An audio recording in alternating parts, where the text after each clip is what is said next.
Baik, Assalamualaikum warahmatullahi wabarakatuh. Perkenalkan, kami dari kelompok 3, kelas kimia 14. Hari ini akan mempresentasikan tentang termodinamika kimia. Saya, Evan Ida Safik Aryadi, dengan nomor NRP 50262611139, bersama rekan saya, Zaki Wiswadharma, dengan NRP 50262611025, Fitra Abizar Muhammad, 5008211022, Naim Bayaksud, 500821117, Niken Ayu Maulidia Setiawan dengan NRP 50062111023, serta Rina Yuliana Nur Faizatin dengan NRP 50082111108. Materi yang pertama yaitu hukum termodinamika ke-0. Hukum ini didasari pada pernyataan apa yang terjadi ketika dua benda yang berbeda suhunya tersebut didekatkan. Salah satu contoh kejadian yaitu ketika kita memasukkan es batu ke dalam kopi yang panas. Maka lama-kelamaan suhu es akan turun dan suhu es akan turun dan suhu kopi akan naik sehingga mencair. Sehingga fenomena ini akhirnya suhu es tersebut dan kopi akan tepat sama. Dengan demikian dapat disimpulkan dari fenomena tersebut yaitu jika dua zat berbeda suhu dipertemukan, suatu ketika suhu kedua zat tersebut akan tepat sama. Kondisi saat suhu kedua zat tersebut sama disebut kesetimbangan termal. Sekarang mari kita terapkan prinsip tersebut pada tiga buah zat seperti keterangan di bawah. Jika A dan B setimbang termal dengan jika A dan B setimbang termal dan B dan C juga setimbang termal, bagaimanakah A dengan C? Apakah keduanya setimbang termal? Jawabannya iya. Oleh karena A setimbang termal dengan B, maka suhu keduanya sama. Begitu juga dengan B dan C, maka keduanya sama. Oleh karena itu, suhu A dan B tentu saja sama dengan A dan C. Kesimpulan inilah yang kemudian dinyatakan sebagai salah satu asas penting dalam kimia yang disebut hukum ke-0 termodinamika. Asas ini dinyatakan oleh R.H. Fowler yang berbunyi, jika zat pertama setimbang termal dengan zat kedua dan zat ketiga, maka zat kedua tersebut akan setimbang termal juga dengan zat ketiga. Selanjutnya itu hukum termodinamika ke-1. Yaitu berbunyi energi pada suatu sistem itu dapat berubah ketika ada dua faktor yang mempengaruhi, yaitu kalor dan usaha. Fenomena pertama yaitu energi dalam satu sistem itu dapat bertambah ketika ada kalor yang ditambahkan pada sistem dan atau gas tersebut dilakukan sebuah usaha dari luar. Selanjutnya, fenomena yang kedua, energi dalam sistem gas itu dapat berkurang apabila ada kalor dari sistem tersebut keluar dan sistem tersebut melakukan usaha. Dari dua fenomena tersebut disimpulkan bahwa rumus energi internal dalam suatu gas sama dengan Q dikurangi W atau kalor dikurangi usaha. Selanjutnya ada energi internal. Energi internal itu merupakan jumlah dari berbagai energi kinetik dan energi potensial yang dimiliki oleh suatu sistem. Biasanya simbolnya itu bisa E atau U. Kemudian penentuan harga mutlak energi internal ini tidaklah mudah sehingga harus dilakukan dengan menghitung perubahan E itu sendiri atau delta E, di mana delta E sama dengan energi akhir dikurangi energi awal.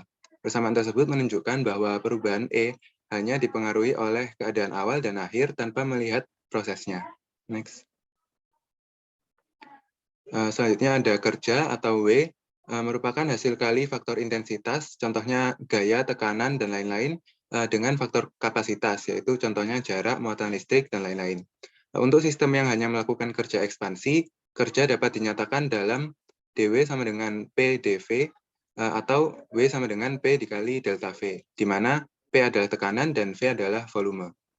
Apabila volumenya konstan atau isokorik, jadi delta V-nya adalah 0, sehingga W-nya juga 0. Artinya, tidak ada kerja yang dilakukan pada sistem dan juga dari sistem. Sehingga energi dalam dari sistem dapat dinyatakan dalam delta E sama dengan Q atau kalor. Lalu ada entalpi atau H. Entalpi ini digunakan untuk menghitung kalor yang keluar atau masuk pada suatu sistem. Perubahan entalpi didefinisikan sebagai delta H sama dengan delta E atau energi dalam ditambah dengan delta P kali V. Pada kondisi tekanan konstan atau isobarik, maka delta H sama dengan delta E ditambah P dikali delta V karena P-nya konstan. Karena delta E itu sama dengan Q min W dan P dikali delta V sama dengan W atau kerja, maka delta H tadi sama dengan Q itu sendiri atau kalor. Next. Kemudian ada kalor jenis, di sini ada tabel untuk beberapa contoh kalor jenis dari beberapa zat. Jadi kalor jenis atau yang biasanya disimbolkan C kecil atau S merupakan jumlah kalor yang diperlukan untuk menaikkan suhu 1 gram zat sebanyak 1 derajat Celcius. Next. Nah, lalu ada juga kapasitas kalor atau C besar, C kapital, merupakan jumlah kalor yang dibutuhkan untuk menaikkan suhu dari sejumlah zat tertentu sebanyak 1 derajat Celcius. Nah, hubungan dari kapasitas kalor ini dengan kalor jenis yang tadi adalah kapasitas kalor merupakan perkalian dari jumlah zat tersebut dikali dengan dikali dengan kalor jenisnya.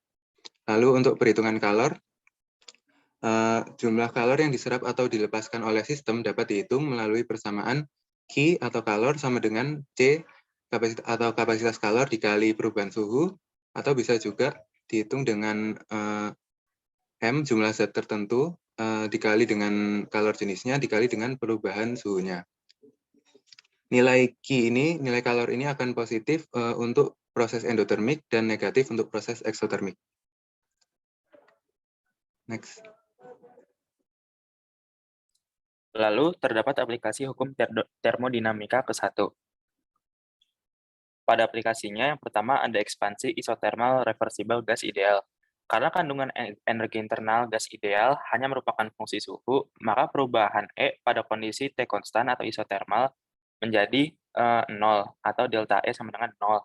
Sedangkan untuk perubahan entalpinya memiliki rumus seperti delta H sama dengan delta E plus delta PV sama dengan 0 plus delta N kali R kali T sama dengan 0.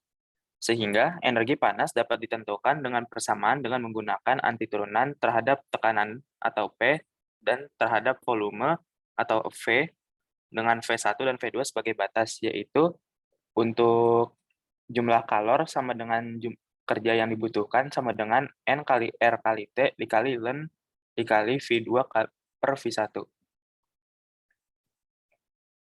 Lalu terdapat juga ekspansi isobar isothermal gas ideal. Karena pada saat proses ini, perubahan energi atau delta E sama dengan perubahan entalpi atau sama dengan delta H yang disama dengankan 0, maka didapatkan persamaan Q sama dengan W sama dengan P dikali V2 kurang V1. Dan terdapat pula perubahan fase isobar dan isothermal. Saat proses ini, energi panas atau Q sama dengan perubahan entalpi atau delta H, maka didapatkan persamaan W sama dengan P dikali V2 kurang V1. Lalu terdapat juga termokimia. Dalam termokimia terdapat teori panas reaksi. Panas reaksi merupakan harga atau delta H atau delta E pada saat reaksi isothermal menjadi reaktan pada suhu T sama dengan produk pada suhu T. Dalam sebuah reaksi termokimia, dengan tekanan konstan atau volume konstan, reaksi dengan panas negatif disebut eksotermis dan berjalan secara spontan. Sedangkan bila harga panas positif dinamakan endotermis dan berjalan secara tidak spontan. Namun, perubahan panas bukan satu-satunya kriteria untuk menentukan spontanitas reaksi. Harga delta E atau delta H merupakan perubahan energi reaksi dengan satuan energi, seperti Joule per mol. Lalu terdapat pula hubungan antara delta H dan delta E pada reaksi. Untuk fase terkondensasi, delta PV dapat diabaikan, sedangkan untuk fase gas dapat disubstitusi dengan delta NGRT, sehingga delta H-nya menjadi delta E kurang delta N GRT, di mana perubahan mol pada fasa gas atau delta NG sama dengan perubahan mol atau delta N. Lalu terdapat panas reaksi sebagai fungsi suhu. Keterangan panas pada suatu reaksi terhadap suhu digambarkan dengan fungsi turunan dari delta Q sama dengan delta CI yang diturunkan terhadap terhadap suhu. Pada saat tekanan atau P konstan, maka delta Q sama dengan delta H dan delta CI sama dengan delta CP. Dan pada saat volume atau V konstan, delta Q sama dengan delta E dan delta CI sama dengan delta CV. Ya. Ya. Untuk selanjutnya terkait perhitungan termodinamika. Next. Jadi yang pertama ada hukum Hess, di mana jumlah panas yang dibutuhkan atau dilepaskan pada suatu reaksi kimia tidak tergantung pada jalannya reaksi, melainkan oleh keadaan awal dan juga akhir dari unsur tersebut. Nah, panas dibutuhkan untuk membentuk suatu unsur, di mana panas pembentukan sendiri adalah panas reaksi pada proses pembentukan 1 mol senyawa dari unsur-unsur yang stabil. Nah, panas pembentukan sendiri biasanya dipengaruhi dengan mol, sehingga ketika ada reaksi, maka koefisien juga mempengaruhi dari panas pembentukan tadi. Nah, ini gambarnya. Dari diagram yang di bawah, dari A ke B, dia membutuhkan entalpi 2, dari B ke C membutuhkan entalpi 3. Di mana A ke C nilainya sama dengan entalpi 2 dan entalpi 3. Nah, selanjutnya, next. Nah, ini contoh soal terkait hukum Hess, di mana entalpi 2 ditambah entalpi 3 sama dengan entalpi 1. Jadi entalpi 2 tadi tambah dengan entalpi 3, entalpi 2 min 222, dan entalpi 3 min 566 ditambahkan, maka ditemukan min 788. Dan koefisiennya CO2 adalah 2, maka dibagi dengan 2, sehingga entalpi pembentukan dari CO2 sebesar min 394 kJ per mol. Next. Nah, selanjutnya kita membahas terkait perubahan fasa. Next. Nah, ketika unsur merubah fasanya, mereka membutuhkan energi transisi, yaitu energi yang dibutuhkan untuk merubah suatu fasa. Nah, energi transisi sendiri dibagi menjadi 4, yaitu energi transisi pencairan, yaitu dari fase padat menuju cair, energi transisi kristalisasi, dari fase cair menuju padat, energi transisi sublimasi, dari padat menuju gas, dan energi transisi penguapan, dari cair menuju gas. Nah, energi tadi dipengaruhi juga dengan hukum kekekalan energi, di mana energi pencairan sama dengan energi dari kristalisasi. Next. Nah, ini contoh soal dari entalpi pemanasan, di mana entalpi pemanasan sama dengan entalpi dari pemanasan suhu awal ditambah dengan integral suhu awal dengan kapasitas kalor diturunkan terhadap temperatur, yaitu Kelvin. Nah, ini contoh soalnya seperti yang di bawah. Berapa besar delta H untuk reaksi Fe2O3 ditambah 3H2 menjadi 2Fe ditambah 3H2O, di mana delta H suhu awalnya min 8,4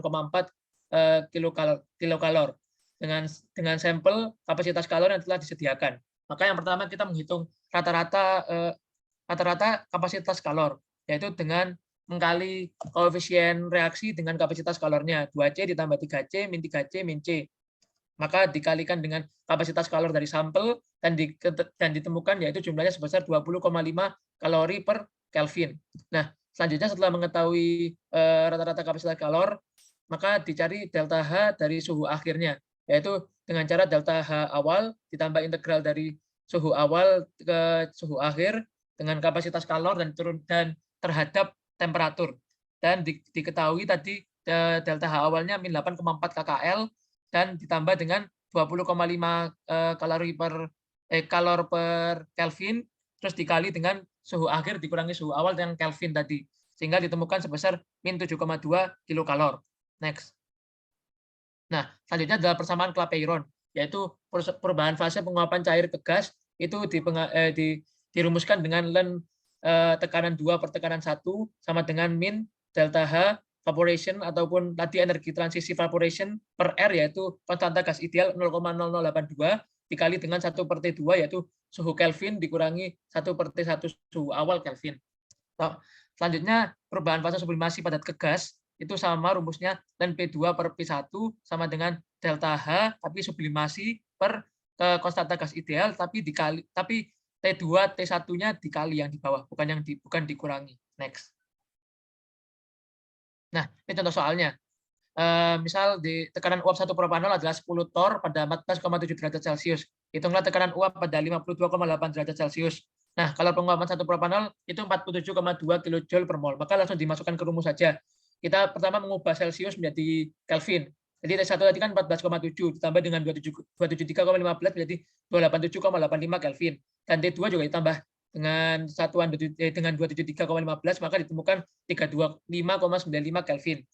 Nah, setelah itu tinggal dimasukkan ke rumus yaitu ln 10 Tor per P tekanan dari suhu kedua sama dengan 47,2 kJ bla bla bla dibagi dan ditemukan yaitu jumlahnya sebesar ln 10 Tor sama dengan min 2,305.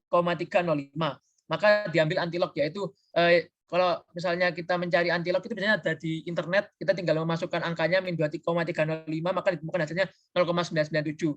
Lalu tekanan pada suhu kedua dibagi 10 Tor sama dengan 10,02, maka tinggal dikali 10, maka ditemukan tornya sebesar 100,2 Tor. Next.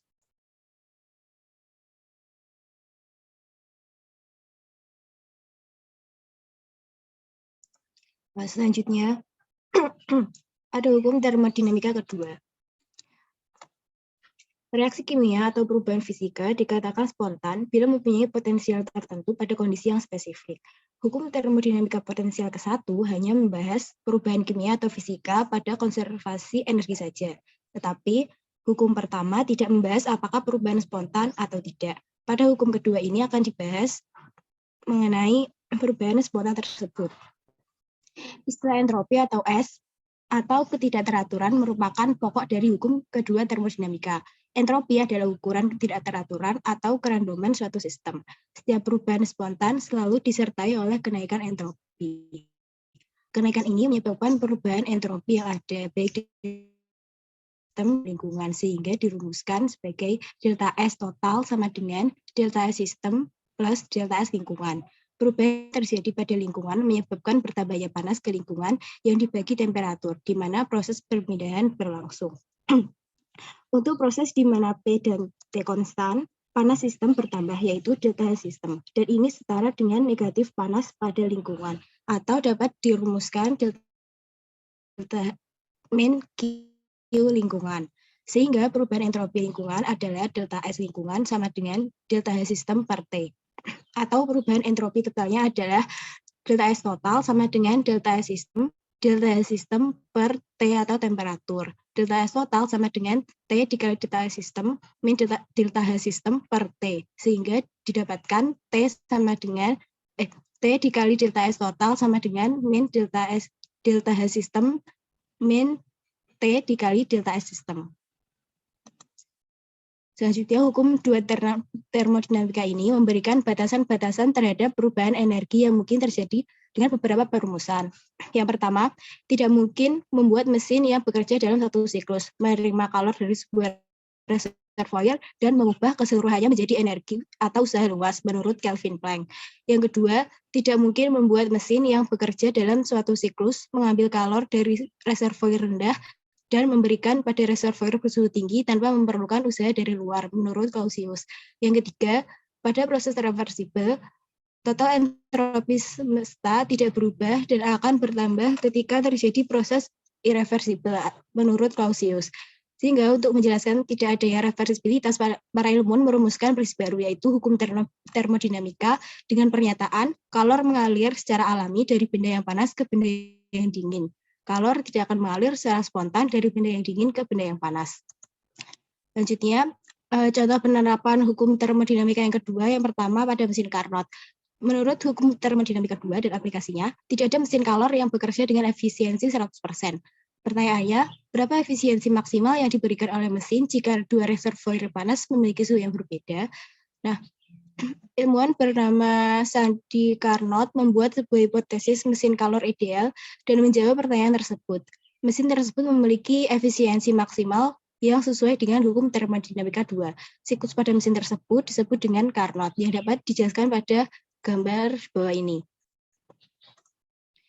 Nah, untuk menghitung efisiensi mesin Carnot bisa menggunakan rumus hukum termodinamika 2 yang dapat dirumuskan eta sama dengan W per Q1 sama dengan Q1 min Q2 per Q1 sama dengan 1 min Q2 per Q1 atau eta sama dengan 1 min T2 per T1, di mana eta adalah efisiensi mesin, W adalah usaha, Q1 adalah kalori yang diserap dari reservoir tinggi, Q2 adalah kalori yang dilepas dari reservoir rendah, T1 adalah suhu reservoir tinggi, dan T2 adalah suhu reservoir rendah. Yang kedua ada mesin pendingin. Mesin pendingin atau refrigerator adalah mesin yang dipaksa mengalir dari sistem benda dingin ke benda panas dengan melakukan usaha pada sistem. Contohnya adalah kulkas dan AC. Koefisien daya guna merupakan ukuran penampilan dari mesin pendingin yang diberi lambang Kp, di mana rumusnya adalah Kp sama dengan Q2 per W, sama dengan Q2 per Q1 min Q2, atau sama dengan T2 per T1 min T2. Nah, semakin tinggi nilai Kp, maka mesin pendingin tersebut akan semakin baik. Misalnya pada kulkas pendingin ruangan memiliki koefisien daya guna sebesar 2 hingga 6. Selanjutnya ada hukum termodinamika ketiga. Next. Nah, hukum termodinamika ketiga ini menyatakan bahwa pada suhu 0 derajat Kelvin atau negatif 273 Celcius, sistem ada dalam kondisi diam atau statis. Sedangkan pada kondisi suhu lingkungan atau suhu ruangan sebesar 25 derajat Celcius atau sama dengan 298 Kelvin, berada pada suhu yang tidak memungkinkan sistem untuk diam. Nah, hukum ketiga termodinamika ini terkait dengan temperatur nol absolut. Hukum ini menyatakan bahwa pada saat suatu sistem mencapai temperatur nol absolut, semua proses akan berhenti dan entropi sistem akan mendekati nilai minimum. Hukum ini juga menyatakan bahwa entropi benda berstruktur kristal sempurna pada temperatur nol absolut bernilai 0. Entropi merupakan derajat ketidakteraturan sistem, di mana semakin tidak teraturnya sistem, maka entropinya akan semakin besar. Berikut adalah grafik hubungan entropi dengan temperatur. Next. Nah, berikutnya ada setiap kristal sempurna adalah 0 pada suhu 0 Kelvin. Pada keadaan ini, setiap atom pada posisi yang pasti dan memiliki energi dalam terendah. Jadi, sulit untuk mendapatkan zat dalam keadaan dinamik dan kristal sempurna, seperti yang dibayangkan hukum ketiga termodinamika ini. Karena pada tingkat atomik, setiap zat dalam kedudukannya selalu bergerak acak yang menyebabkan molekul-molekulnya menjadi kacau atau tidak teratur. Nah, ketidakkonsistenan logika hukum termodinamika ini terjadi dalam hukum ketiganya.